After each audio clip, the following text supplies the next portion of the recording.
नेकपा एमालेका अध्यक्ष केपी शर्मा ओलीले राष्ट्रपति रामचन्द्र पौडेललाई दिए सेरेमोनियल राजाको संज्ञा। कंग्रेसको कार्यक्रममा गएर एमाले अध्यक्ष ओलीको व्यङ्ग्य। सेरेमोनियल राजा रामचन्द्रजी छँदैछन्, कस्तो राजा ल्याउन खोजेको, राजाले चाहिँ के गर्छ भन्दै ओलीको प्रश्न। कंग्रेसलाई ओलीको कटाक्ष। प्रचण्ड सरकारसँग सन्तुष्ट छ, तलाउमा ढुङ्गा फुत्त फालिदिएर तरङ्ग ल्याउन चाहन्न भन्दै ओलीको टिप्पणी। मन्त्री त्यो हुलमा गाडी लिएर किन जानु पर्यो भन्दै बालकुमारी घटनामा नेकपा एमालेका अध्यक्ष केपी शर्मा ओलीले सोधे प्रश्न। भिड देखेपछि मन्त्रीज्यू किन रोकिनु भएन, आश्चर्य लागेको छ भन्दै बालकुमारी घटनाबारे गृहमन्त्री नारायण काजी श्रेष्ठको जिकिर। बालकुमारी घटनामा भौतिक मन्त्रीको आगमनले स्थिति असामान्य बनेको संसदीय समितिमा उपप्रधान एवं गृहमन्त्री नारायण काजी श्रेष्ठको ब्रिफिङ। बालकुमारी घटनामा ज्यान गुमाएका परिवारलाई थप आर्थिक सहायता दिने गृहमन्त्री श्रेष्ठको जिकिर। राज्य व्यवस्था समितिमा बालवाला र पूर्व गृहमन्त्रीको जुहारी चर्यो। रवि लामिछानेलाई गृहमन्त्री नारायण काजी श्रेष्ठको जवाब, खुट्टा उचाले पनि समाइन्छ, एक पटकको गल्ती कानुनी रूपमा छुट पाए भन्दैमा सधैँ त्यस्तो हुँदैन। बालकुमारी सडक अवरोध भएको कुरा सुरक्षा निकायले जानकारी नगराएको भौतिक पूर्वाधार तथा यातायात मन्त्री प्रकाश ज्वालाको जिकिर। शुक्रबार खास के भएको थियो बालकुमारीमा, मन्त्री प्रकाश ज्वालाले के भने संसदीय समितिमा, यसको विषयमा पुरै जानकारी आजको समाचारमा हेर्नुहोस्। विदेशमा गई परिवार पाल्छु भन्ने दुई युवालाई गृह प्रशासनले हत्या गरेको राष्ट्रिय स्वतन्त्र पार्टीका सभापति एवं पूर्व गृहमन्त्री रवि लामिछानेको आरोप। मान्छे मार्न पाइँदैन, गृहमन्त्रीज्यू तत्काल राजीनामा गर्नुहोस् भन्दै एमाले सांसद राजेन्द्र कुमार राईको माग। युवाहरूको आक्रोशको फाइदा उठाएर धमिलिएको पानीमा माछा टिप्ने खेल भइरहेको राष्ट्रिय जनमोर्चाका अध्यक्ष चित्रबहादुर केसीको आरोप। बालकुमारी प्रकरणमा भौतिक मन्त्रीको लापरवाहीले दुर्घटना भएको कंग्रेस महामन्त्री गगन थापाको आरोप। माइतीघरको निषेधाज्ञा तत्काल हटाउन सरकारसँग गगन थापाको माग। बालकुमारी घटनाको विषयमा साना कर्मचारीलाई दोष थोपरेर ठुलाले बच्न खोजेको नेकपा एमालेका सांसद रघुजी पन्तको आरोप। पैसा दिएर मान्छे मार्नेलाई लिगलाइज गर्ने काम बन्द गरौं भन्दै नेकपा एकीकृत समाजवादीका उपाध्यक्ष राजेन्द्र पाण्डेको टिप्पणी। बालकुमारी घटनाबारे प्रहरी महानिरीक्षक आइजी वसन्त बहादुर कुमारले भने मन्त्रीज्यूसँगै विवाद भएपछि भिड अनियन्त्रित भयो। बालकुमारी गोलीकाण्ड प्रकरण पीडितलाई अन्याय हुन नदिन सरकारलाई संसदीय समितिले दियो निर्देशन। श्रम मन्त्री र यातायात मन्त्रीको भूमिकाबारे छानबिन गर्न सरकारलाई संसदीय समितिको निर्देशन। बालकुमारी घटनाको अनुसन्धान गर्न शेखर पौडेलको अध्यक्षतामा सरकारले आयोग गठन गर्यो। बालकुमारी घटनाको विरोधमा गृहमन्त्री नारायण काजी श्रेष्ठ, भौतिक पूर्वाधार तथा यातायात मन्त्री प्रकाश ज्वालाको पुतला दहन। सुर्खेतमा सरकारी सवारी साधन पूर्ण रूपमा रोक। बालकुमारी घटना एमसीसी र एनसेल प्रकरणको विरोधमा क्रान्तिकारी कम्युनिस्ट पार्टीका युवाहरूले गरे अर्धनग्न प्रदर्शन। जनमत पार्टीका अध्यक्ष डाक्टर चन्द्रकान्त राउत सीके राउतको नेतृत्वमा राष्ट्रिय धोती दिवस मनाउन बबर महलबाट माइतीघर मण्डलातर्फ जाँदै गर्दा निषेधित क्षेत्रमा प्रदर्शन गरेपछि सीके राउत सहितका नेताहरू पक्राउ। गृहमन्त्री नारायण काजी श्रेष्ठको पहलमा 4 घण्टापछि छुटे जनमत पार्टीका मन्त्री सहित सांसद र नेता कार्यकर्ता। प्रधानमन्त्री पुष्पकमल दाहाल प्रचण्डद्वारा मन्त्री परिषदको खाजा खर्च कटौती। मन्त्री परिषदको खाजा कटौतीमा सुशील कोइरालाकै पथमा प्रधानमन्त्री प्रचण्ड। कम्युनिस्टहरूसँग यसरी नै सहकार्य गरिरहे कंग्रेसको अस्तित्व संकटमा पर्न सक्ने नेपाली कंग्रेसका नेता डाक्टर शेखर कोइरालाको टिप्पणी। हामी देउबाको इशारामा हिँड्ने, तर उहाँ कसको इशारामा भन्दै शेखर कोइरालाले सोधे प्रश्न। पूर्व राजा ज्ञानेन्द्र शाहले नातिलाई छेउमा राख्दा राजावादी सर्कलमा देखियो तरङ्ग, भावी राजा हृदयेन्द्र भन्दै प्रचार। राप्रपाका वरिष्ठ उपाध्यक्ष रविन्द्र मिश्र भन्छन् राजाको संकेत बुझ्नुपर्छ, यो अर्थपूर्ण छ। अर्धसैनिक दस्ता बनाउँदै आम जनता पार्टीका अध्यक्ष प्रभु शाह मौलापुरमा युवालाई दिँदैछ प्रशिक्षण। सर्वोच्च अदालतले माग्यो टोप बहादुर रायमाझी र टेकनारायण पाण्डेलाई थुनामा पठाउने उच्च अदालतको आदेश। देशलाई भयावहबाट जोगाउन कठोर कदम चाल्ने आध्यात्मिक संगठन राम राज्य परिषदको घोषणा। सम्पत्ति शुद्धिकरण सम्बन्धी मुद्दामा दोषी ठहर भएका प्रमोद कुमार जयसवाललाई 8 वर्ष कैद र 1 अर्ब भन्दा बढी बिगो र जरिवाना तिराउने विशेष अदालतको फैसला। दिल्लीमा नेपाली युवतीलाई वेश्यावृत्तिमा लगाएको आरोपमा एक दम्पति पक्राउ। भुटबल पाल्पा सडक खण्ड आजदेखि दैनिक 6 घण्टा बन्द हुँदै। बसन्तपुरमा मनाइयो 11औं नेपाली टोपी दिवस। देउसीको झगडामा साथीको हत्या गरी भागेका भोजपुरका पूर्णहाङ 3 वर्षपछि ललितपुरबाट पक्राउ परे। समकुवा सभामा सुतेकी अवस्थामा बेहोस भेटिएका प्रहरी हवलदारको मृत्यु। मोरङको सुन्दर हरैचाको एउटा सामुदायिक वनमा हात्ती मृत अवस्थामा भेटियो। शेयर बजार 8 अङ्कले घट्यो, कारोबार 4.5 अर्बमा सीमित। चीनबाट आउन थालेपछि सस्तियो नेपालमा प्याजको भाउ। जापानमा शक्तिशाली भूकम्प पछि सुनामीको चेतावनी। चुनावका लागि बंगलादेशको सुरक्षा व्यवस्था कडा पारियो। डेनमार्ककी महारानी मार्गरेट द्वितीयले गरिन् राजगद्दी परित्यागको घोषणा। कोशी प्रदेश प्रधानमन्त्री कप महिला क्रिकेटको फाइनलमा प्रवेश र मनहरवा गोल्ड कपको तेस्रो संस्करण आगामी माघमा हुने। दर्शक महानुभाव नमस्कार। समाचारपाटी.com को न्यूज बुलेटिनमा यहाँलाई हार्दिक स्वागत छ। म प्रहलाद चन्द्र घिमिरे। सदाको जहाँ आज पनि हामी उपस्थित भएका छौँ आजका मुख्य समाचार, ब्रेकिङ न्यूज अपडेट लगायत तपाईँलाई काम लाग्ने हेर्नै पर्ने महत्त्वपूर्ण समाचारहरू लिएर। हाम्रो मेहनतका लागि यो भिडियोमा एउटा लाइक अवश्य गर्नुहोला। दर्शक महानुभाव पलपलको न्यूज अपडेट हेर्नका लागि हाम्रो च्यानललाई तपाईँले अहिलेसम्म सब्स्क्राइब गर्नुभएको छैन भने कृपया सब्स्क्राइब गर्नुहोस् अनि नजिकै आउने बेल आइकनलाई क्लिक गर्नुहोला। दैनिक रूपमा हेर्नुहुन्छ भने रेगुलर भनेर लेख्नुहोला। आज पहिलोचोटि हेर्दै हुनुहुन्छ भने फर्स्ट टाइम भनेर लेखिदिनुहोला। देशभित्र हुनुहुन्छ भने आफू रहेको गाउँठाउँ सहर जिल्लाको नाम लेख्नुहोला। विदेशमा हुनुहुन्छ भने कुन देशबाट हामीलाई हेरिरहनु भएको छ त्यो कुरा तलको कमेन्ट बक्समा कमेन्ट गर्नुहोला। आउनुहोस् दर्शक महानुभाव आजका मुख्य समाचार सुरु गरौँ। नेपाली कांग्रेसको मेलमिलाप दिवसको कार्यक्रममा गएर सेरिमोनियल राजा रामचन्द्रजी हुँदै हुनुहुन्छ। राजाले चाहिँ के गर्छ भन्दै नेकपा एमालेका अध्यक्ष केपी शर्मा ओलीले प्रश्न सोधेको प्रसङ्गबाट नेकपा एमालेका अध्यक्ष केपी शर्मा ओलीले नेपालमा राजतन्त्रको बहस आवश्यक नै नभएको बताउनु भएको छ। 48औं राष्ट्रिय मेलमिलाप दिवसका अवसरमा नेपाली कांग्रेसले आयोजना गरेको कार्यक्रममा नेकपा एमालेका अध्यक्ष ओलीले जनमतै शासक हुने सिद्धान्त पाखण्डी भएको बताउनुभयो। राजतन्त्र सामन्तवादको अवशेष भएको भन्दै उहाँले यदि कहीँ छ भने राजनैतिक कारणले सम्झौता भएर रहेको हुन सक्ने उहाँले बताउनुभयो। नेपालमा पनि 2058मा भएको दरबार हत्याकाण्डकै बेला राजतन्त्र सकिएको उहाँले टिप्पणी गर्नुभयो। दरबार हत्याकाण्डकै बेला सकिएको हो, हामीले त्यति बेला उपयुक्त कदम नचाल्ने कमजोरी गरेको हुनाले अलिक दिन डमी राजतन्त्र चल्यो ओलीले भन्नुभयो। त्यसले तमासा देखायो अनि हटाउनु पर्यो। संविधान सभाले निर्णय गर्यो उहाँको भनाइ छ। अलि अगाडि भन्नुभयो प्रोग्रेसिभ कुरा बाई मिस्टेक गएको भए फर्काउँथ्यौँ होला, तर त्यो त 250 वर्षसम्म जनतालाई चुसेर गरिब बनाउने अनि त्यसलाई फेरि ल्याउने भन्ने कहीँ हुन्छ? राजनैतिक दार्शनिक सैद्धान्तिक वैचारिक कुनै पनि हिसाबले हुँदैन उहाँको भनाइ छ। अलि राजा चाहिन्छ भन्नेहरूलाई प्रश्न गर्नुभयो। एक थरी मान्छेहरूले राजतन्त्र भयो भने राष्ट्रियता बलियो हुन्छ भन्ने गरेको भन्दै एमाले अध्यक्ष ओलीले प्रश्न गर्नुभयो। सिक्किम राजा सहितको स्वतन्त्र देश थियो,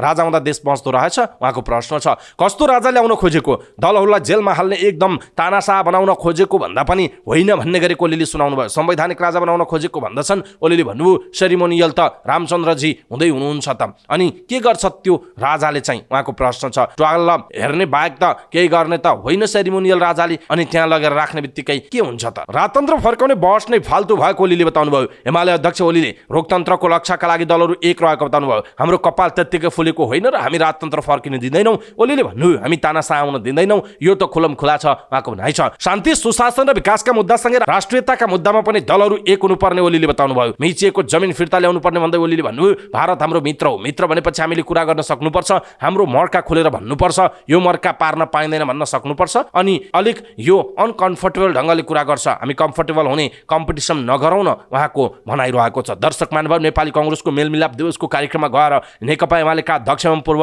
प्रधानमन्त्री केपी शर्मा ओलीले व्यङ्ग्य गर्नुभयो। सेरिमोनियल राजा रामचन्द्रजी हुँदै हुनुहुन्छ, कस्तो राजा ल्याउन खोजेको? त्यो राजाले चाहिँ के गर्छ भन्दै जुन प्रश्न सोध्नु भएको छ। हाम्रो कपाल त्यसै फुलेको होइन, कुनै पनि हालतमा हामीले राजतन्त्र फर्कन दिँदैनौँ भनेर ओलीले जुन जिकिर गर्नुभएको छ यसप्रति तपाईँ के भन्नुहुन्छ? आफ्नो कुरा तलको कमेन्ट बक्समा कमेन्ट गर्नुहोला।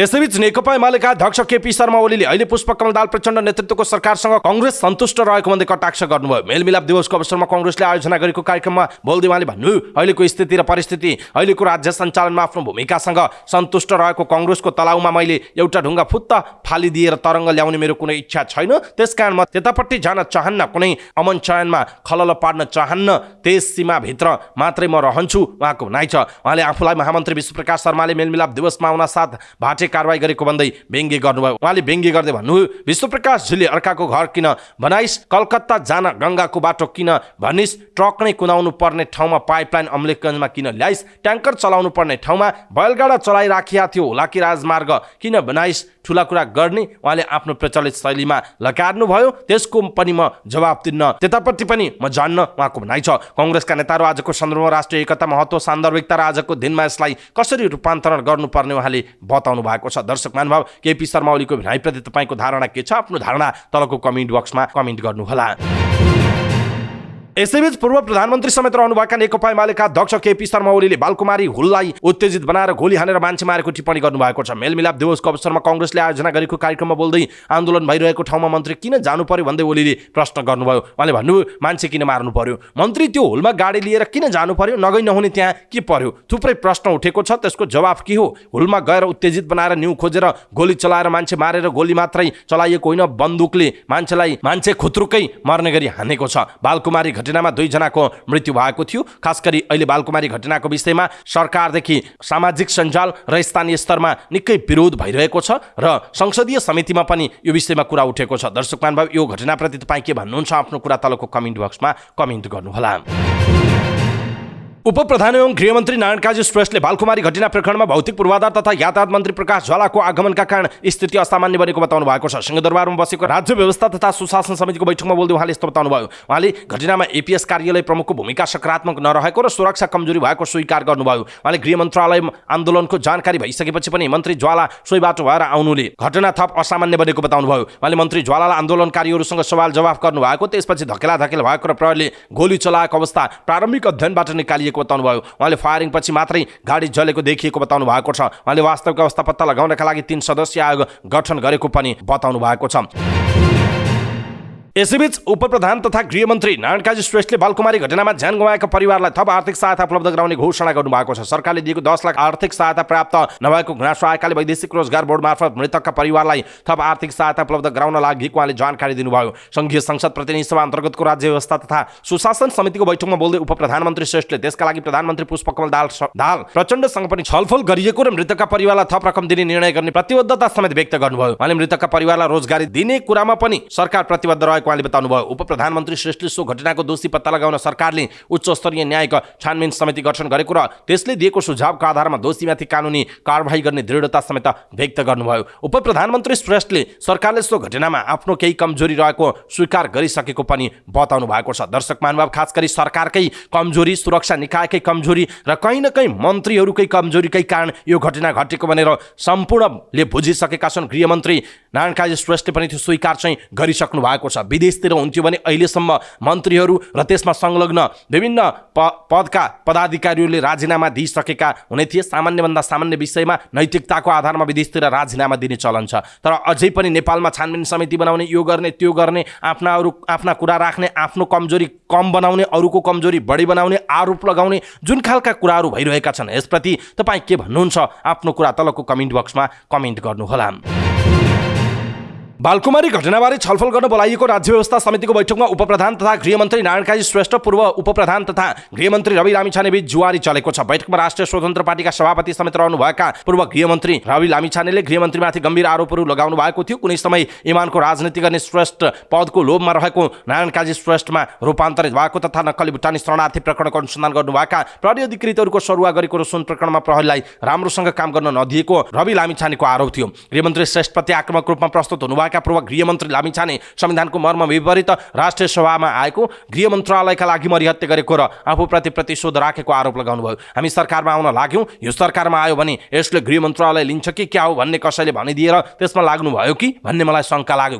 लामिछानेले गृहमन्त्री श्रेष्ठलाई भन्नुभयो, म र मेरो दल यो रेसमा छैनौँ उहाँको भनाइ छ। लामिछानेपछि बोल्नुभएका काङ्ग्रेस महामन्त्री गगन थापाले पूर्व गृहमन्त्रीले बालवाला गृहमन्त्रीमाथि लगाएका आरोप गम्भीर रहेको भन्दै समितिको ध्यान आकर्षण गराउनुभयो। सुनकाण्ड, नक्कली भुटानी शरणार्थी प्रकरण लगायतका विषयमा लामिछानेले उठाएका प्रश्न गम्भीर भएको भन्दै थापाले भन्नुभएको थियो, यो अब उहाँहरूको निजी विषय रहेन, समितिमा आएपछि गम्भीर भएर हेर्नुपर्छ उहाँको भनाइ छ। उपप्रधान तथा गृहमन्त्री श्रेष्ठले जवाफ दिने बेला रासोपा सभापति लामिछाने बैठक छोडेर हिँडिसक्नु भएको थियो। बालकुमारी घटनाबारे बोलेपछि उहाँले भन्नुभयो, केही माननीय ज्यूले अरू कुरा पनि उठाउनु भएको छ, माननीय ज्यूहरूलाई सुनाउँ भने हुनुहुन्न। समितिका सभापति रामहरि खतिवडाले सुनिन्छ भनेपछि रविले उठाएका प्रश्नको जवाफ श्रेष्ठले दिनुभयो। प्रहरीलाई काम गर्न नदिने वातावरण बनाउने गरी हस्तक्षेप गरेको रविको दाबी उहाँले खण्डन गर्नुभयो। म गएपछि बुझ्नु होला, भोलि पर्सि बुझ्नु होला, आइजी मात्र होइन एआइजीसँग बुझ्नु होला, डिआइजीसँग बुझ्नु होला, एसएसपीहरूसँग बुझ्नु होला। गृहमन्त्री श्रेष्ठले चुनौतीपूर्ण भाषामा भन्नुभयो, स्वतन्त्र रूपमा सिस्टममा काम गर्ने वातावरण दिएको छ, हस्तक्षेप होइन। बरु काम गर्ने वातावरण दिएन भनेर किन भनिँदैछ भन्ने चाहिँ आफूलाई लागेको उहाँले सुनाउनु भयो।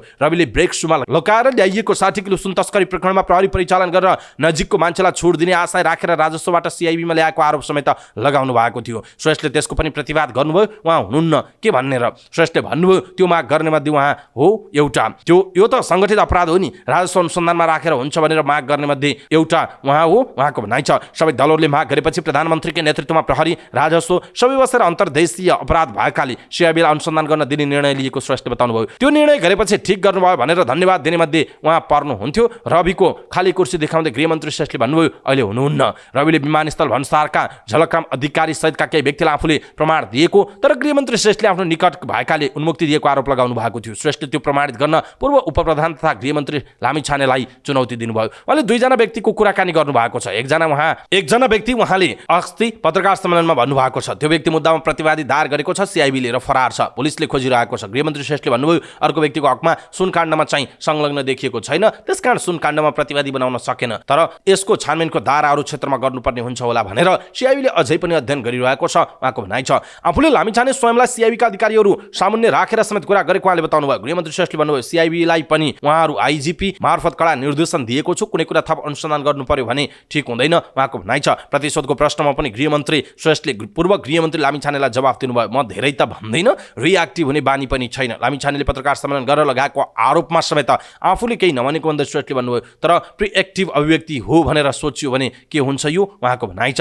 मलाई कुनै कुरा मन पर्छ कि क्या हो त्योभन्दा अगाडि नै केही कुरा भनिदिइहालौँ, मलाई यस कारण गरेको हो भनिदिइहालौँ पो भन्ने लाग्छ कि मान्छेहरूलाई। उहाँले रवितर्फ सङ्केत गर्दै भन्नुभयो, अथवा आफूले पहिला गरेको गल्तीमा कुनै कारणले छुट पायो भन्दैमा पछाडि पनि त्यस्तै हुन्छ भनेर कल्पना गर्नु भएन, त्यस्तो त हुन्न। दोष छ भने सबैलाई कानुनको दायरामा ल्याइन्छ, तर प्रतिशोध शून्य उहाँको भनाइ छ। कसैलाई कुनै कुरा अभिव्यक्त गरेकै कारण, कुनै कुरा उठाएकै कारण सरकारले कुनै पनि प्रकारको व्यवहार आकर्षित नगर्ने र स्वतन्त्रताको सम्मान गर्ने उहाँले बताउनुभयो। कानुनको सम्मान, निष्पक्षता र दृढतापूर्वक अगाडि बढाउने भन्दै गृहमन्त्री श्रेष्ठले भन्नुभयो, केही गर्ला कि भनेर पहिले खुट्टा उचालेपछि म भाग्न पाइन्छ कि भन्ने हुन्न, खुट्टा उचाले पनि समाइन्छ, त्यसो गरे त हुँदैन नि उहाँको भनाइरहेको छ। दर्शक महानुभाव, खास गरी रवि लामिछाने र गृहमन्त्री नारायण काजी श्रेष्ठ र पूर्व गृहमन्त्री रवि लामिछाने बीच संसदीय समितिमा जुवारी चलेको छ र खुट्टा उचाले पनि समाइन्छ भन्दै गृहमन्त्रीले रवि लामिछानेलाई भन्नुभएको छ।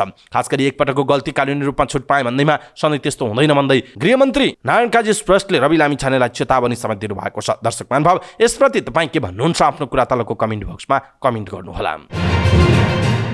भौतिक पूर्वाधार तथा यातायात मन्त्री प्रकाश ज्वालाले बालकुमारी घटनाको सन्दर्भमा आफूले स्वरूप प्रयोग गर्दा त्यहाँ भइरहेको अवरोधको सम्बन्धमा कुनै सुरक्षा निकायले जानकारी नदिएको प्रष्टीकरण दिनुभएको छ। राज्य व्यवस्था तथा सुशासन समितिमा गृहमन्त्री नारायण काजी श्रेष्ठ, कांग्रेस महामन्त्री गगन थापा, आइजिपी वसन्त कुमार लगायतले प्रदर्शन भइरहेका बेला मन्त्री ज्वालाको आगमनले आन्दोलन उग्र भएको बताएका थिए। संसदीय समितिले उक्त घटनाको सम्बन्धमा मन्त्रीको भूमिकामाथि छानबिन गर्न सरकारलाई निर्देशन दिएको छ। सोमबार न्युज एजेन्सी नेपालसँग कुराकानी गर्दै उहाँले आफू पार्टी केन्द्रीय कमिटिको बैठकका लागि 3 दिनदेखि बालकुमारी आवाजात गरिरहेको र सो दिन पनि बैठक स्थलबाट निस्किएर मन्त्रालय जाने क्रममा सो घटना भएको बताउनुभयो। आफ्नो सुरक्षा अधिकृतले केन्द्रमा आफूहरू बालकुमारीबाट मन्त्रालय निस्किएको जानकारी गराएको भए पनि प्रहरी केन्द्रबाट बाटोमा अवरोध भएको र त्यो बाटो प्रयोग नगर्ने सम्बन्धमा कुनै जानकारी नआएको प्रस्ट्याउनुभयो। आफूहरू निर्दोष हुँदाहुँदै पनि आरोपित गरिएको भन्दै उहाँले असन्तुष्टि जनाउनुभयो। आफूहरू नै पीडित पक्ष भएको भन्दै सुरक्षाकर्मीको कमजोरीलाई आफूतिर थोपरिएको उहाँको गुनासो रहेको छ। राष्ट्रिय स्वतन्त्र पार्टीका सभापति एवं पूर्व गृहमन्त्री रवि लामिछानेले देशमा रोजगारी नपाउँदा विदेशमा गई कमाएर परिवार पाल्छु भन्ने युवाहरूको हत्या गृह प्रशासनले गरेको भन्दै सरकारको विरोध गर्नुभएको छ। राज्य व्यवस्था तथा सुशासन समितिको बैठकमा बोल्दै उहाँले यस्तो बताउनुभयो। उहाँले उपप्रधान एवं गृहमन्त्री नारायण काजी श्रेष्ठको कमजोरीका कारण बालकुमारीमा 2 जना युवाले ज्यान गुमाउनु परेको जिकिर गर्नुभयो। उहाँले सरकारले 2 युवाहरूको हत्या गरेको आरोप लगाउनुभयो। भोजको थुप्रो मुनि हराएको सियो र गृहमन्त्री र समुद्रमा हराएको टाइटानिक भेटिए पनि सरकार र गृहमन्त्रीमा नैतिकता नभेटिने टिप्पणी गर्नुभएको छ। उहाँले भौतिक पूर्वाधार तथा यातायात मन्त्रीले झुटो बोलेको कुराबारे के हुन्छ भन्दै प्रश्न समेत गर्नुभयो। सभापति लामिछानेले नक्कली भुटानी शरणार्थी प्रकरणमा बिना कारण प्रहरी अधिकारीहरूलाई सरुवा गर्नु, प्रकरणमा मुछिएकाहरूलाई बयान नै नलिनुले गृहमन्त्री राजनैतिक संरक्षणमा रहेको पुष्टि भएको जिकिर समेत गर्नुभएको छ। प्रमुख प्रतिपक्ष दल नेकपा एमालेका सांसद राजेन्द्र कुमार राईले गृहमन्त्रीको राजीनामा माग गर्नुभएको छ। सिंहदरबारमा बसेको राज्य व्यवस्था तथा सुशासन समितिको बैठकमा सांसद राईले गृहमन्त्रीले राजीनामा दिएर आयोगलाई निष्पक्ष छानबिन गर्न दिनुपर्ने बताउनुभयो। उहाँले सरकारले युवाहरूमा देखिएको असन्तुष्टिलाई छलफल गरी समाधान गर्नुपर्ने ठाउँमा गोली हानेर मार्ने कुरा सही नहुने चेतावनी दिनुभयो। उहाँले समस्या सृजना भइसकेपछि गम्भीर रूपमा लिएर समाधान गर्न जानुपर्छ कि गोली हान्नुपर्छ भन्दै प्रश्न गर्नुभयो। उहाँले गृहमन्त्री श्रेष्ठले राजीनामा नगरेसम्म आयोगले निष्पक्ष भएर काम गर्न नसक्ने जिकिर गर्नुभयो। सांसद राईले सरकारले सानालाई नभई ठुलालाई कारवाहीको दायरामा ल्याउनु पर्ने बताउनु भएको छ। राष्ट्रिय जनमोर्चाका अध्यक्ष चित्रबहादुर केसीले युवाहरूको आक्रोशको फाइदा उठाएर धमिलिएको पानीमा माछा टिप्ने खेल भइरहेको बताउनुभयो। सिंहदरबारमा बसेको राज्य व्यवस्था तथा सुशासन समितिको बैठकमा बोल्दै उहाँले यस्तो बताउनुभयो। उहाँले बालकुमारी घटनालाई सामान्य रूपमा लिन नहुने जिकिर गर्नुभयो। उहाँले विदेशमा नोकरी गर्न जान पाइएन भनेर 30,000 बढी युवाहरू राज्यका विरुद्ध आक्रोशमा आउनु ठूलो घटना भएको बताउनुभयो। सांसद केसीले लोकतन्त्र र गणतन्त्र ल्याएर जनतालाई के दियौं भन्ने बारे समीक्षा गर्न जरुरी भइसकेको उल्लेख गर्नुभयो। नेपाली कांग्रेसका महामन्त्री गगन थापाले बालकुमारी घटना भौतिक पूर्वाधार तथा यातायात मन्त्री प्रकाश ज्वालाको लापरवाहीका कारण भएको बताउनु भएको छ। आन्दोलनबारे थाहा हुँदाहुँदै पनि आन्दोलन भइरहेको बाटोबाट सवारी गर्नु लापरवाही भएको उहाँले बताउनुभयो। सिंहदरबारमा बसेको राज्य व्यवस्था तथा सुशासन समितिको बैठकमा बोल्दै उहाँले समितिले मन्त्रीको लापरवाहीलाई हेरेर आवश्यक निर्णय लिनुपर्ने बताउनुभयो। उहाँले लापरवाही गर्ने मन्त्रीलाई कारबाही हुनुपर्ने बताउनु भएको छ। उहाँले श्रम मन्त्रालय र गृह मन्त्रालयको पनि कमजोरी रहेको बताउनुभयो। उहाँले साउनदेखिको एपीएसको विषय सरकारले सम्बोधन नगर्नु सरकारको लापरवाही भएको बताउनु भएको छ। महामन्त्री थापाले माइतीघरको निषेधित क्षेत्र तत्काल खारेज गर्न गृहमन्त्री नारायण काजी श्रेष्ठसँग आग्रह गर्नुभयो। उहाँले माइतीघरलाई निषेधित क्षेत्र तोक्नुको कुनै औचित्य नरहेको बताउनुभयो। महामन्त्री थापाले बालकुमारी घटनाका परिवारलाई राज्यले उचित क्षतिपूर्ति र उनीहरूको जीवन हेर्ने गरी अगाडि बढ्न सुझाव समेत दिनुभएको छ।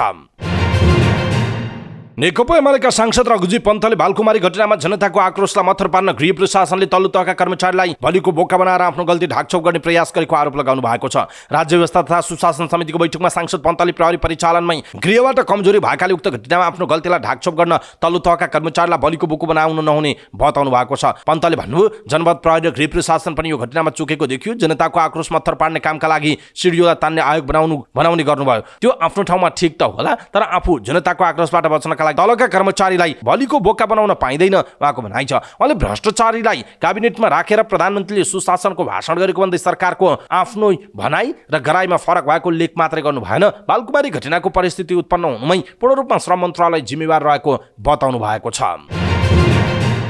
नेकपा एकीकृत समाजवादीका उपाध्यक्ष राजेन्द्र पाण्डेले केही रकम दिएर मार्नेलाई लिगलाइज गर्ने काम बन्द गर्नुपर्ने बताउनुभयो। सिंहदरबारमा बसेको राज्य व्यवस्था तथा सुशासन समितिको बैठकमा उहाँले बालकुमारी घटनामा मारिएका युवाको परिवारलाई स्थायी रूपमा व्यवस्थापन गर्न गृहमन्त्रीको ध्यान आकर्षण गराउनुभयो। उहाँले भन्नुभयो, त्यहाँ रेगुलर आन्दोलन भइरहेको सरकारलाई थाहा थियो, त्यत्रो घटना भएको कसलाई थाहा हुँदैन? ललितपुरको सिडिओ र पुलिसलाई थाहा छैन? उहाँले प्रश्न गर्नुभयो। काठमाडौँ प्रहरीलाई थाहा छैन? गृहमन्त्री मन्त्रालयलाई थाहा छैन? राष्ट्रिय अनुसन्धानलाई थाहा छैन? उहाँको प्रश्न छ। पाण्डेले त्यो घटनालाई ख्याल ठान्दा दुर्घटना भएको पनि टिप्पणी गर्नुभएको छ। नेपाल प्रहरीका महानिरीक्षक आइजिपी वसन्त बहादुर कुँवरले बालकुमारी घटनामा त्यति ठूलो मानवीय र भौतिक क्षति हुनुका पछाडि प्रहरी मात्र दोषी नभएको दावी गर्नुभएको छ। उहाँले आक्रोशित भिडले प्रदर्शन गरिरहेका बेला मन्त्रीको सवारी हुनु र मन्त्रीले भिडसँग विवाद गर्नुले पनि परिस्थिति असहज भनेको बताउनुभयो। प्रतिनिधि सभाको राज्य व्यवस्था तथा सुशासन समितिको बैठकमा महानिरीक्षक कुँवरले प्रहरीसँग सीमित स्रोत साधन र जनशक्ति भएका कारण भिड नियन्त्रणमा समस्या भएको बताउनुभयो। युवाहरू प्रदर्शनमा रहेका बेला नै मन्त्रीको सवारी हुँदा समस्या भयो। मन्त्रीज्यू हिँड्दाखेरि पिएसओले जानकारी लिएर रोड क्लियर छ कि छैन भन्ने कुराको समन्वय हुनुपर्ने थियो। भिडमा आएर गाडी रोकिएपछि मन्त्रीसँग सामान्य विवाद पनि भयो। आइजिपी कुँवरले भन्नुभएको छ, त्यसकारण पनि समस्या भयो, नभए त्यति ठूलो क्षति हुने थिएन। उहाँका अनुसार भिड नियन्त्रणका लागि प्रहरीले अश्रु ग्यास 124 सेल, रबर बुलेट र हवाई फायर गरेको थियो। उपयुक्त समयमा प्रहरी र पिएसओ बीच सञ्चार समन्वय नभएको र भिडमा परेपछि प्रहरीले पनि धैर्यता गुमाएको अवस्था देखिएको आइजिपी कुँवरले बताउनुभयो। प्रदर्शनकारीको नेतृत्व केही थिएन, अराजक रूपमा जसले जे पायो त्यही गर्ने अवस्था थियो। झन् ठूलो क्षति नहोस् भनेर नै प्रहरीले पूर्व सतर्कता अपनाएर गोली चलाउन बाध्य भएको स्थिति देखिन्छ उहाँले भन्नुभएको छ। भिडमा कति बेला गोली चल्यो र कति बेला घाइते भएको भन्ने यकिन हुन नसकेको कुँवरले बताउनुभयो। उहाँका अनुसार एपीएस कार्यालयमा युवाहरूको आन्दोलनलाई लक्षित गरेर पहिल्यै 215 नेपाल प्रहरी र 75 जना सशस्त्र प्रहरी खटाइएको जनाइएको छ। संसदको राज्य व्यवस्था तथा सुशासन समितिले पुसको 13 गते शुक्रबार एपीएस भाषा परीक्षाको विषयलाई लिएर भएको प्रदर्शनमा मृत्यु भएका 2 युवाको परिवारलाई रोजगारी र थप क्षतिपूर्ति दिन नेपाल सरकारलाई निर्देशन दिएको छ। समितिले प्रधानमन्त्री तथा मन्त्री परिषदको कार्यालय, गृह मन्त्रालय, श्रम रोजगार मन्त्रालय, भौतिक पूर्वाधार यातायात मन्त्रालय, घटनाका सम्बन्धित साना कर्मचारीहरू मात्र निलम्बन गर्ने र अरू उम्कने अवस्था सृजना हुन नदिन समस्याको न्यायोचित समाधान गर्न पनि निर्देशन दिएको छ। सभापति रामहरि खतिवडाको अध्यक्षतामा बसेको बैठकमा यस विषयमा सांसदहरूले चिन्ता जनाउँदै सरकारको ध्यानाकर्षण गराएका थिए। यस प्रकारको घटना अब नहोस् पनि सम्बन्धित सबै पक्ष सहज रहन नेपाल सरकार, प्रधानमन्त्री, मन्त्री परिषद कार्यालय र गृह मन्त्रालयलाई निर्देशन दिन सांसदहरूले माग समेत गरेका थिए। यसैबीच प्रतिनिधि सभा अन्तर्गतको संसदीय समितिले बालकुमारी घटना प्रकरणमा श्रम रोजगार तथा सामाजिक सुरक्षा मन्त्री र भौतिक पूर्वाधार तथा यातायात मन्त्रीको भूमिकाबारे छानबिन गर्न पनि सरकारलाई निर्देशन दिएको छ। राज्य व्यवस्था तथा सुशासन समितिको बैठकले श्रम मन्त्री शरद सिंह भण्डारी र यातायात मन्त्री प्रकाश ज्वालाको भूमिकाबारे छानबिन गर्न सरकारलाई निर्देशन दिएको। बैठकका निर्णय सुनाउँदै समिति सभापति रामहरि खतिवडाले पुसको 13 गते शुक्रबार एपीएस भाषा परीक्षाको विषयलाई लिएर भएको प्रदर्शनमा 2 जना नेपाली नागरिकको मृत्यु भएको घटनामा मृत्यु भएका परिवारलाई थप क्षतिपूर्ति दिन नेपाल सरकार, प्रधानमन्त्री तथा मन्त्री परिषदको कार्यालय, गृह मन्त्रालयलाई निर्देशन दिने निर्णय गरेको बताउनुभयो। समितिले दुवै मृतकका परिवारलाई रोजगारीको अवसर उपलब्ध गराउन नेपाल सरकार, प्रधानमन्त्री तथा मन्त्री परिषदको कार्यालय, गृह मन्त्रालय, श्रम रोजगार मन्त्रालय, भौतिक पूर्वाधार तथा यातायात मन्त्रालयलाई निर्देशन दिएको छ। त्यस्तै बैठकले घटनामा सम्बन्धित साना कर्मचारी मात्र निलम्बन पर्ने र अरू उम्कने अवस्था सृजना नहुनका लागि र काम गर्नेहरूको मनोबल नगिर्ने गरी समस्याको समाधान गर्न, न्यायोचित समाधान गर्न सरकारवालाहरूलाई ध्यानाकर्षण पनि गराएको छ।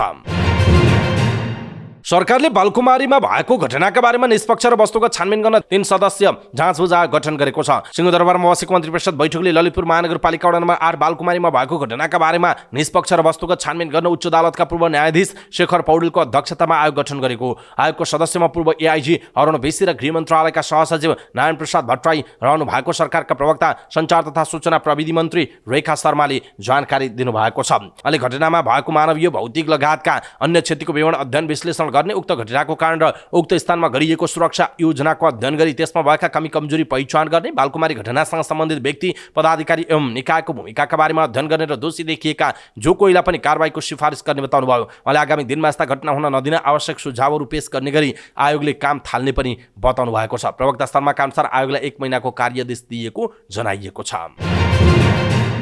शुक्रबार ललितपुरको बालकुमारी घटनालाई लिएर सुर्खेतको प्रशासन कार्यालय अगाडि गृहमन्त्री नारायण काजी श्रेष्ठ, भौतिक पूर्वाधार तथा यातायात मन्त्री प्रकाश ज्वालाको पुतला जलाइएको छ। आन्दोलनका क्रममा दैलेखका 21 वर्षीय सुजन रावत र अछामका वीरेन्द्र शाहको मृत्यु भएको घटनालाई लिएर मृतकका आफन्त विभिन्न राजनीतिक दलका कार्यकर्ताले श्रेष्ठ र ज्वालाको पुतला जलाएका हुन्। आन्दोलनमा गृहमन्त्री नारायण काजी श्रेष्ठको राजीनामा माग गर्दै प्रदर्शन जारी छ। मृतकलाई शहीद घोषणा, उचित क्षतिपूर्ति दिनुपर्ने, दोषीलाई कारबाही, मृतकका परिवारलाई रोजगार, घाइतेको उपचार गर्नुपर्ने लगायतका माग राख्दै प्रदर्शन भइरहेको छ। वीरेन्द्रनगरमा सरकारी सवारी साधनलाई पूर्ण रूपमा रोक लगाइएको छ। साथै वीरेन्द्रनगरमा जनप्रतिनिधिहरू कार्यक्रममा सहभागी हुन हिँडेर कार्यक्रम स्थल पुग्ने गरेको जनाइएको छ।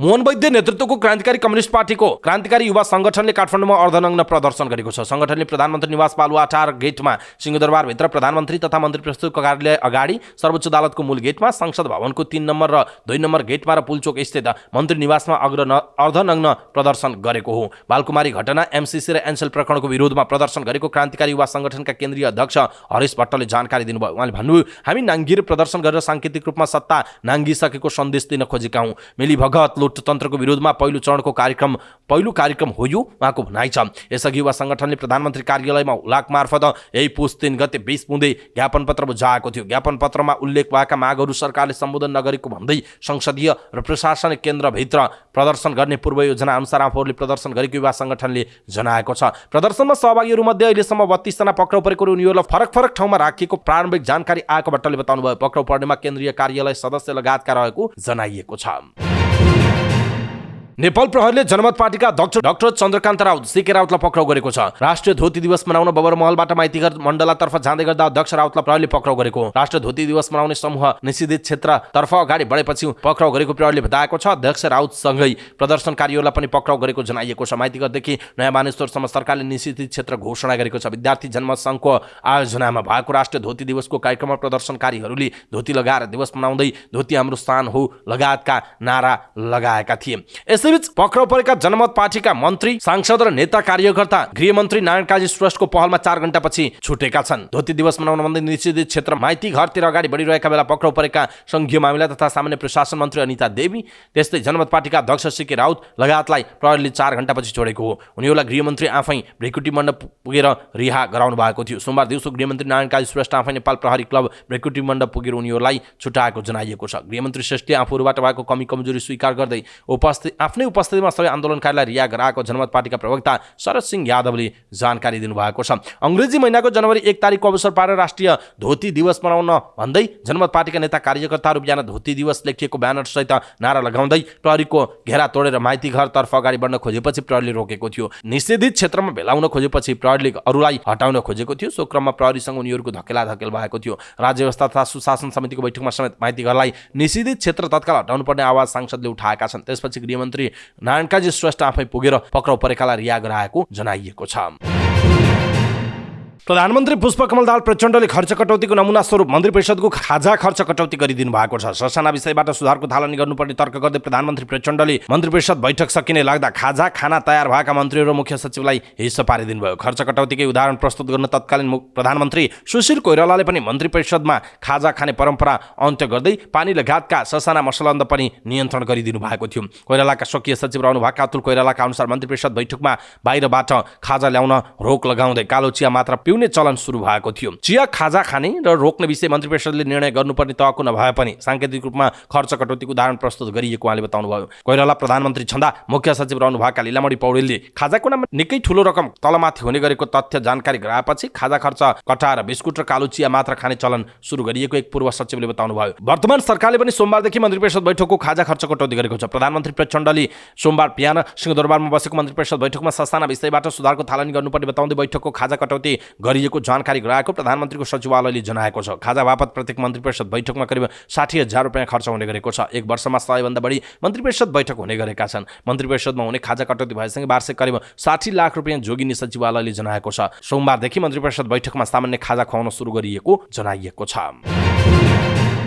नेपाली कांग्रेसका नेता डाक्टर शेखर कोइरालाले अहिलेको अवस्थामा पार्टी चले अस्तित्व सङ्कटमा पर्न सक्ने बताउनु भएको छ। प्रजातान्त्रिक सेनानी सङ्घको कार्यक्रमलाई सम्बोधन गर्दै उहाँले सबै मिलेर पार्टी चलाउनु पर्ने बताउनु भयो। उहाँले भन्नुभयो अहिले हामी हाम्रो अस्तित्व त गुमाउँदै छैनौँ भन्ने डर छ। बीपी कोइरालाले राष्ट्रियता, प्रजातन्त्र र समाजवाद भन्नुहुन्थ्यो। त्यो तीनवटा कुरालाई लिएर कांग्रेस अगाडि बढ्यो भने समाप्त हुँदैन। तर अहिले हामी जसरी जाँदैछौँ केन्द्रीय समिति भनौँ या वडा समिति, तपाईँहरू कसरी लिनुहुन्छ थाहा छैन, म चाहिँ भद्दा कमिटी भन्छु। उहाँले युवाहरूमा बढ्दो महत्त्वाकांक्षा भएको भन्दै राजनीति गर्नेहरूसँग संस्कार र नैतिकता नभएकाले अहिलेको अवस्था आएको पनि बताउनु भएको छ। उहाँले भन्नु देश र कांग्रेस दुवैलाई सपार्न सकिन्छ, त्यसका लागि हामीले व्यक्तिवादी चरित्र छाड्न जरुरी छ। हामी आफैमा रमाइरहेका छौँ। हामीहरूको सर्वेसर्वा त सभापति शेरबहादुर देउवा हो। हामी उहाँकै इशारामा हिँड्ने हो, तर उहाँ कसको इशारामा हिँड्ने हेर्नुहोस् त उहाँको प्रश्न छ। कांग्रेसलाई पहिलेकै अवस्थामा फर्काएर केन्द्रदेखि वडासम्म एक्लै चुनाव लडे कांग्रेसको भविष्य रहेको बताउनु भयो। उहाँले संविधान संशोधन गरेर प्रत्यक्ष निर्वाचन प्रणालीमा जानुपर्ने बताउनु भएको छ। उहाँले भन्नुभयो निर्वाचन अघि गठबन्धन हुने भए लोकतान्त्रिक शक्तिहरूसँग मात्रै हुन्छ, कम्युनिस्टहरूसँग हुँदैन। चुनावपछि जरुरत पर्छ जाउँ उहाँको प्रस्ताव छ। उहाँले यो सरकार परिवर्तन गरेर कांग्रेस नेतृत्वको सरकार आउन आवश्यक रहेको पनि बताउनु भयो। पूर्व राजा ज्ञानेन्द्र शाह आफ्नो परिवारका सदस्यहरू समेत लिएर अहिले पश्चिम नेपालको भ्रमणमा हुनुहुन्छ। राजावादी सङ्घ संस्थाहरूको आयोजनामा पूर्व राजा ज्ञानेन्द्र शाह लगायतका परिवारका सदस्यलाई विभिन्न स्थानमा नागरिक अभिनन्दनको कार्यक्रम छ। 2 दिन अघि पूर्व राजालाई कपिलवस्तुमा अभिनन्दन गरिएको थियो। त्यहाँ एउटा फरक दृश्य देखियो। पूर्व राजाले आफूसँगैको सिंहासनमा नाति हृदयेन्द्रलाई राख्नु भएको थियो। यसलाई अर्थपूर्ण मान्दै राजावादी तबका तरङ्गित बनेको छ। उक्त अभिनन्दनको तस्बिर सेयर गर्दै राप्रपाका वरिष्ठ उपाध्यक्ष रविन्द्र मिश्रले लेख्नुभयो, म पछि उही नै हो राजा, सन्देश यही हुनुपर्छ। राजाले सबै कुरा नबोल्ने र सङ्केतले बुझ्नुपर्ने उहाँले बताउनु भयो। सामाजिक सञ्जालमा मिश्रले भन्नुभएको छ, अहिलेको समयमा सार्वजनिक मञ्चमा राज परिवारबाट राजा ज्ञानेन्द्र र नव युवराज हृदयेन्द्र 2 जनाको मात्र उपस्थितिको ठूलो राजनीतिक अर्थ छ उहाँको भनाइ छ। राज संस्था पुनर्स्थापनाको माग गर्नेहरूलाई गणतन्त्रवादीहरूले पूर्व युवराज पारसलाई देखाएर हेयाउँदै आएका छन्। पारस तथा गन्झेडीलाई राजा बनाउन राजतन्त्र ल्याउने हो भन्ने गणतन्त्रवादीहरूको प्रश्नमा राजावादीहरूसँग तार्किक जवाब छैन। तर पूर्व राजा ज्ञानेन्द्रले छोराको साटु नातिलाई छेउमा राखेपछि राजावादी तबका गदगद भएको छ।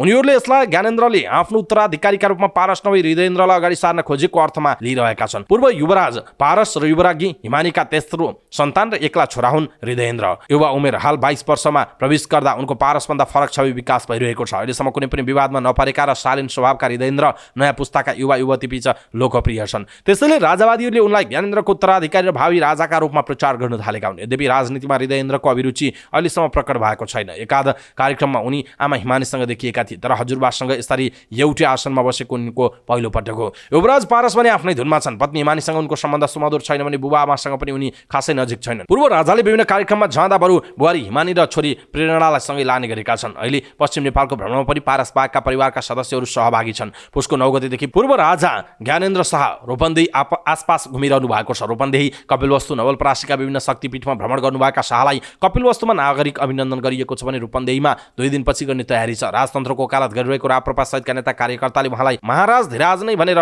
लेखेर सम्बोधन र सम्मान गर्छन्। कपिलवस्तुको शिवराज नगरपालिकाका मेयर अजय थापाले पूर्व राजालाई बडा महाराज भनेर सम्बोधन गर्दै अभिनन्दन गर्नुभयो। नगरपालिकाको बजेटमा पृथ्वीनारायण शाहको शालिक निर्माण गराउनु भयो र पूर्व राजाबाट अनावरण गराउनु भयो। उक्त शालिक शिवराज नगरपालिकाको 25 लाख लागतमा बनाइएको जनाइएको छ।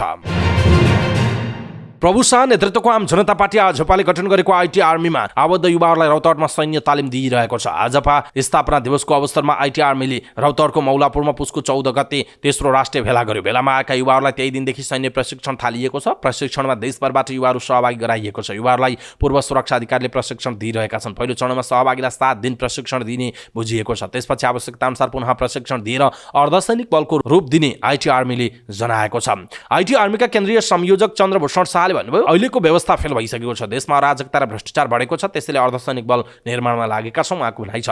प्रशिक्षित युवाहरू देश र जनताको सेवामा समर्पित हुने भन्दै उहाँले भन्नुभयो सुरक्षा निकाय र प्रशासनमा पनि निकम्मा बनेको छ, घुस लिएका व्यक्तिलाई पनि निर्दोष बनाइन्छ, अपराधी निर्धक्क घुमिरहेका छन्, यस्ता सबै अराजक तत्त्वलाई हामीले जनकारवाही गर्छौँ उहाँको भनाइ छ। कानुन विपरीत काम गर्ने जनप्रतिनिधिलाई पनि जनकारवाही गर्ने र नेपाली नागरिकता परित्याग गरेका विदेशी नागरिकको सम्पत्ति कब्जा गरेर राज्यको जिम्मा लगाउने उहाँको जिकिर छ। शाहले भन्नुभयो जनताको सेवा गर्ने जनप्रतिनिधि हुनुपर्छ, अहिलेका जनप्रतिनिधि आफूलाई छोटे राजा र शासक सम्झिन्छन्, उनीहरूलाई पनि आइटी आर्मीले सही ट्र्याकमा ल्याउने काम गर्छ, देशभर नै अभियान चलाउने उहाँको भनाइरहेको छ। सर्वोच्च अदालतले नक्कली भुटानी शरणार्थी प्रकरणमा मुछिएका नेकपा एमालेका नेता टोपबहादुर रायमाझी र सचिव टेक नारायण पाण्डेलाई थुनामा राख्ने आदेश दिनुको कारण पेश गर्न उच्च अदालत पाटनलाई आदेश दिएको छ। न्यायाधीश कुमार रेग्मीको इजलासले रायमाझी र पाण्डेलाई थुनामा राख्ने आदेशको कैफियत प्रतिवेदन मगाएको। थुनछेक आदेशका क्रममा न्यायाधीशहरूले किन र के आधारमा त्यो आदेश गरे भनी विस्तृत विवरण खुलाइएको विवरण पत्रलाई कैफियत प्रतिवेदन भनिन्छ। आफूहरूलाई थुनामै राखेर मुद्दाको प्रक्रिया अगाडि बढाउने भन्ने उच्च अदालत पाटनको आदेश विरुद्ध रायमाझी र पाण्डेले सर्वोच्च अदालतमा निवेदन दिनुभएको थियो। निवेदनमाथि सुनवाईपछि न्यायाधीश रेग्मीको इजलासले उच्च अदालत पाटनबाट मुद्दाको फाइल सहित कैफियत प्रतिवेदन झिकाउन आदेश गरेको हो। नक्कली भुटानी शरणार्थी प्रकरणमा मुछिएका पूर्व मन्त्री रायमाझी र सचिव पाण्डेलाई जिल्ला अदालतले थुनामा राख्ने आदेश गरेको थियो। जिल्ला अदालतको आदेशलाई उच्च अदालत पाटनले पनि सदर गरेको जनाइएको छ।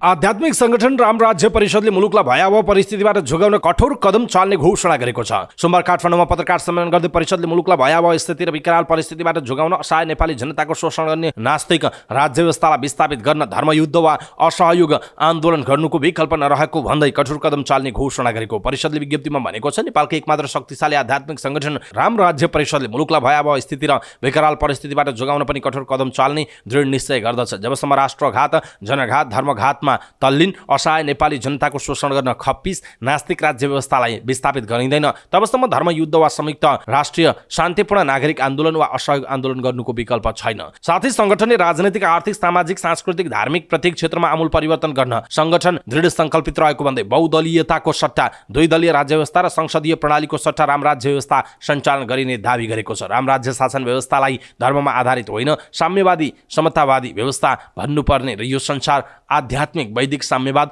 र आध्यात्मिक राज्य प्रणालीको रूपमा हुनुपर्ने परिषदको भनाइरहेको छ।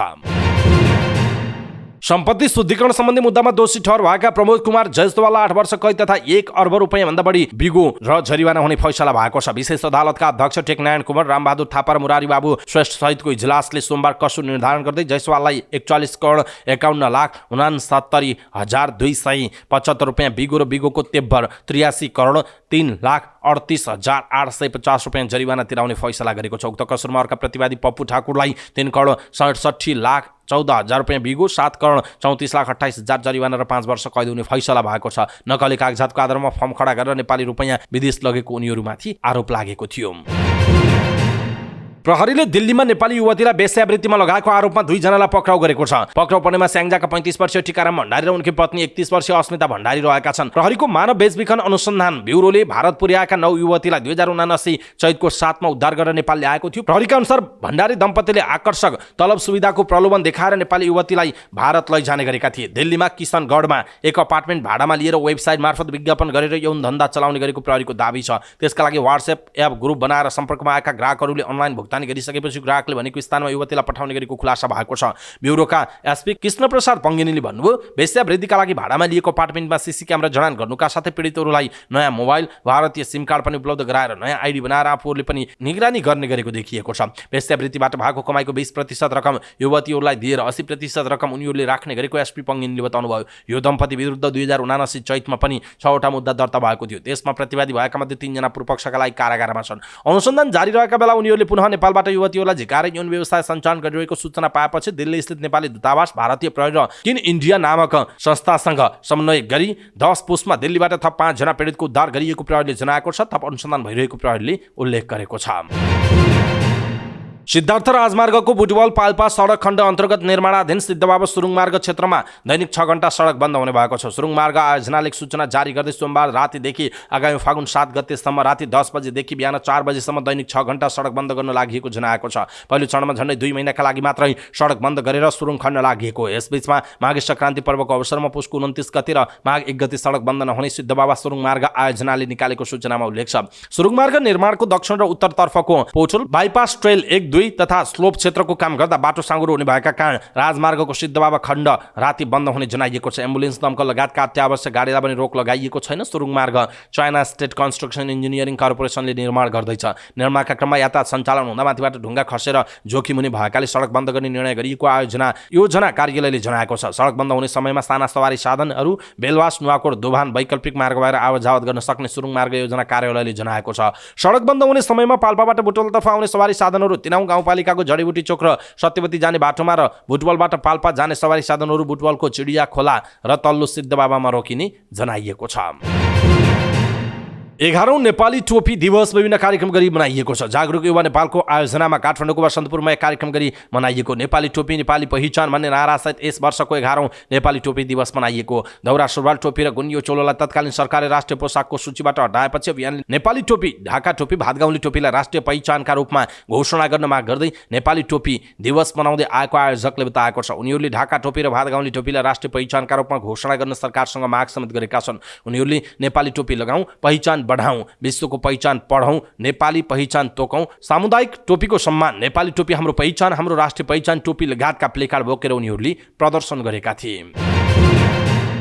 कर्तव्य ज्यान मुद्दामा संलग्न रही फरार एक अभियुक्त 30 वर्षपछि पक्राउ परेका छन्। जिल्ला प्रहरी कार्यालय भोजपुरले फरार अभियुक्त टेम्के मैयुङ गाउँपालिका वडा नम्बर 5 खावाका 46 वर्षीय पूर्णहाङ राईलाई यही पुस 14 गते राति पक्राउ गरेको जिल्ला प्रहरी कार्यालय भोजपुरका प्रमुख प्रहरी नायब उपरीक्षक सुदीप राज पाठकले अभियुक्त राईलाई ललितपुरमा बसोबास गर्दै गरेको अवस्थामा पक्राउ गरी भोजपुर पुर्याइएको जानकारी दिनुभयो। विक्रमसम्म 2050 मक्सिर 3 गते राई सहितको संलग्नतामा साबिक कोट गाविसमा राजधन राईको खुकुरी प्रहार गरी हत्या गरिएको प्रहरीले जनाएको छ। हत्याका मुख्य प्रतिवादी शुक्रदेव राई फरारको अवस्थामा रहेको अवस्थामा मृत्यु भइसकेको जानकारी आएको र सो सम्बन्धमा थप अनुसन्धान जारी राख्दै अन्य संलग्न प्रतिवादीको खोजी जारी रहेको प्रहरी प्रमुख पाठकले बताउनुभयो। पक्राउ परेका पूर्णहाङलाई जिल्ला प्रहरी कार्यालयमा पत्रकार सम्मेलन गरी सार्वजनिक गरिएको। विक्रमसम्म 2061 साल भदौ 28 गते जिल्ला अदालत भोजपुरबाट पूर्णहाङलाई घटनामा संलग्न रहेको भन्दै 3 वर्ष कैदको सजाय भएको थियो। फरार रहेका मुख्य प्रतिवादी शुक्रदेवलाई भने अदालतले 20 वर्षको कैद सजाय तोकेको थियो। विक्रमसम्म 2050 कार्तिक 27 गते लक्ष्मी पूजाका दिन देउसी खेल्ने क्रममा प्रतिवादी शुक्रदेव, पूर्णहाङ लगायत 26 जनाले मृतकका दाजु जयरवाला बागधन राईसँग विवाद भएको थियो। त्यसपछि मक्सिर 3 गते विवाद मिलाउने क्रममा झगडा भएपछि राजधनमाथि कुटपिट गर्ने क्रममा शुक्रदेव राईले खुकुरी प्रहार गरी कर्तव्य गरी उनको हत्या गरेको जनाइएको छ। शमखुवा सभामा एकजना प्रहरी हवलदारको मृत्यु भएको छ। सुतेकै अवस्थामा बेहोस फेला परेका उनलाई उपचारका लागि अस्पताल लगिएको थियो। अस्पताल पुर्याएपछि उनको मृत्यु भएको प्रहरीले जनाएको छ। मृत्यु हुनेमा शमखुवा सभा जिल्ला कारागारमा ड्युटीमा रहेका प्रहरी हवलदार 41 वर्षीय ढिकबहादुर तामाङ छन्। प्रहरीका अनुसार इलाम घर भएका उनी आइतबार राति 10 बजेदेखि बिहान 2 बजेसम्म ड्युटीमा खटिएका थिए। ड्युटी सकेर उनी सुत्न गएका थिए। पोसाकमै सुतेको अवस्थामा उनी फेला परेका थिए। मोरङको सुन्दर हरैँचाको एउटा सामुदायिक वनमा एउटा जङ्गली हात्ती मृत अवस्थामा भेटिएको छ। सुन्दर हरैँचा नगरपालिका 10 स्थित जनजागरण सामुदायिक वनमा करिब 12 वर्ष उमेरको जङ्गली हात्ती मृत फेला परेको प्रहरीले जनाएको छ। स्थानीय बासिन्दाले भाले हात्ती गोली लागेर मृत्यु भएको अवस्थामा भेटिएको बताए पनि प्रहरीले यसबारे अनुसन्धान भइरहेको जनाएको छ। डिभिजन वन कार्यालय मोरङका प्रहरी प्रमुख विष्णु घिमिरेले घटनास्थल पुगेर यसबारे अनुसन्धान थालिएको बताउनुभयो। अनुसन्धानका क्रममा कोसीटप्पु वन्यजन्तु आरक्षकका चिकित्सक र प्राविधिकहरू पनि खटिएका छन्। गत सातादेखि 3 दर्जनभन्दा बढी संख्यामा हात्तीहरू मोरङको सुन्दर हरैँचा र बेलबारी क्षेत्रमा आउजाउ गरिरहेको पाइएको थियो। जङ्गली हात्तीले स्थानीय बासिन्दाको घर भत्काउनुका साथै बाली खाइदिने र अरू सम्पत्ति नष्ट गर्ने गरिरहेका छन्। 2 साता यता मोरङ, झापा र सुनसरीमा गरी हात्तीको आक्रमणमा परि 7 जनाको ज्यान गइसकेको छ। कतिपय गाउँहरूमा हात्तीको उपद्रवबाट बच्न गाउँलेहरूले रात्रि गस्ती पनि गर्ने गरेका छन्। साताको दोस्रो दिन सोमबार शेयर बजार झिनो अङ्कले घटेको छ। सोमबार नेप्से परिसूचक 8.75 अङ्कले घटेर 2060.15 बिन्दुमा अडिएको छ। यस दिन बजारमा 1,18,92,559 किता शेयरको खरिद बिक्री हुँदा 4,48,39,42,82,461 रुपियाँको कारोबार भएको छ। यसअघि गत साताको सबै कारोबारमा नेप्से परिसूचक घटेको थियो। साताको पहिलो दिन आइतबार बजार बन्द रहे पनि सोमबार बजार खुलेको। बजार घट्दा पनि सिइडिबी हाइड्रो पावर डेभलपमेन्ट कम्पनी र चिराकुवा हाइड्रो पावर लिमिटेडको शेयर सकारात्मक सर्किट लागेको छ। त्यस्तै उपसूचक तर्फका 5 समूह बाहेकका 8वटै उपसूचक घटेका छन्। कारोबारका आधारमा शिवम सिमेन्ट 20 करोड 113 लाख रुपियाँका साथ शीर्ष स्थानमा रहेको जनाइएको छ। सोमबार बजार पुँजीकरण 32 खर्ब रुपियाँ भन्दा बढी रहेको जनाइएको छ। चीनबाट प्याज आउन थालेपछि भारतीय प्याजको भाउ समेत सस्तो हुन थालेको छ। 2 हप्ता अघिसम्म प्याजको भाउ थोकमै किलोको 160 रुपियाँ पुगेकोमा अहिले घटेर 85 रुपियाँ पुगेको छ। काठमाडौँको कालीमाटी फलफुल तथा तरकारी बजार समितिका अनुसार सोमबार भारतीय प्याजको थोक मूल्य किलोको 75 देखि 85 रुपियाँ छ। त्यस्तै चिनिया प्याजको थोक भाउ भने किलोको 65 देखि 70 रुपियाँ छ। मङ्सिरको अन्तिम हप्ता भारतले प्याज निर्यातमा प्रतिबन्ध लगाउने निर्णय गरेसँगै नेपालमा भाउ बढेको थियो। त्यसपछि चीनबाट प्याज भित्रन थालेपछि भाउ सस्तो हुन थालेको हो। काठमाडौँमा भारतबाट दैनिक 80 मेट्रिक टन र चीनबाट 5-7 मेट्रिक टनसम्म प्याज भित्रने गरेको समितिले जनाएको छ। जापानमा शक्तिशाली भूकम्प गएपछि सुनामीको चेतावनी जारी गरिएको छ। जापानमा 7.6 म्याग्निच्युडको भूकम्प गएपछि सुनामीको चेतावनी जारी गरिएको। सुनामीको चेतावनी जारी भएपछि इशिकावा भन्ने स्थानका समुद्री किनारका बासिन्दालाई सुरक्षित स्थानमा स्थानान्तरण सुरु गरिएको छ। जापानको मौसम विभागले यहाँ 5 मिटरसम्म अग्लो समुद्री छाल उठ्ने र त्यसले क्षति पुर्याउन सक्ने चेतावनी दिएको छ। इशिकावाको सुजु शहरमा केही घर र बिजुलीका पोलहरू ढलेको जापानको सरकारी सञ्चार संस्था NHKले जनाएको छ। त्यसैगरी निगाता र टोया क्षेत्रमा पनि सुनामीबाट प्रभावित हुने अनुमान छ। यी क्षेत्रमा 3 मिटरसम्म उचाइको लहर उठ्ने बताइएको छ। जापानको सबैभन्दा ठूलो आणविक ऊर्जा अपरेटर कान्साई इलेक्ट्रिक न्युक्लियर प्लान्टहरूमा भने भूकम्पले क्षति नपुर्याएको बीबीसीले जनाएको छ। जापानमा सन् 2011 मा भूकम्पपछि आएको सुनामीका कारण हजारौंको ज्यान गएको थियो। सुनामीका कारण परमाणु संयन्त्रमा पनि क्षति पुगेको जनाइएको छ। जनवरी 7 मा हुने आम चुनावका लागि बंगलादेशमा सुरक्षा व्यवस्था कडा पारिएको छ। मतदान अघि बंगलादेशभर 1.89 लाख भन्दा बढी प्रहरी परिचालन गरिएको छ। देशमा सत्तारूढ दल लगायत सबै राजनीतिक दलले आफ्नो पक्षमा जनमत बढाउन निरन्तर सभा र र्याली गरिरहेका छन्। विपक्षी दल बीएनपीले बहिष्कार गरेको निर्वाचन स्वतन्त्र, निष्पक्ष र शान्तिपूर्ण रूपमा सम्पन्न गर्नका लागि प्रहरी परिचालन गरिएको छ। प्रहरी मुख्यालयका नायब महानिरीक्षक अपरेसन अनवर हुसैनले बंगलादेशभरि 1,79,000 प्रहरी परिचालन गरिएको र मतदानको दिन मजिस्ट्रेट सहित निर्वाचन ड्युटीमा खटिने बताएका छन्। यसका साथै निर्वाचनलाई स्वतन्त्र र निष्पक्ष बनाउनका लागि प्रहरीले गस्ती समेत गर्नेछ। एक प्रतिवेदन अनुसार करिब 1,74,000 प्रहरी बिना विधा ड्युटीमा रहनेछन् भने अन्य प्रहरी नियमित काममा खटिनेछन्। विपक्षी दल बंगलादेश नेशनलिस्ट पार्टीले चुनाव बहिष्कार गरेपछि देशव्यापी हडताल र यातायात बन्दको आह्वान गरिएको छ। वर्तमान प्रधानमन्त्री शेख हसिनाको नेतृत्वमा देशमा कहिले निष्पक्ष निर्वाचन हुन नसक्ने बीएनपीको भनाइ छ। पछिल्लो 2 महिनामा राजनीतिक हिंसामा 11 जनाको मृत्यु भएको छ भने 386 सवारी साधनमा आगजनी भएको छ। प्रहरीले बीएनपीका महासचिव मिर्जा फखरुल इस्लाम आलमगीर लगायत राजनीतिक हिंसामा संलग्न धेरै विपक्षी कार्यकर्तालाई पक्राउ गरेको जनाएको छ।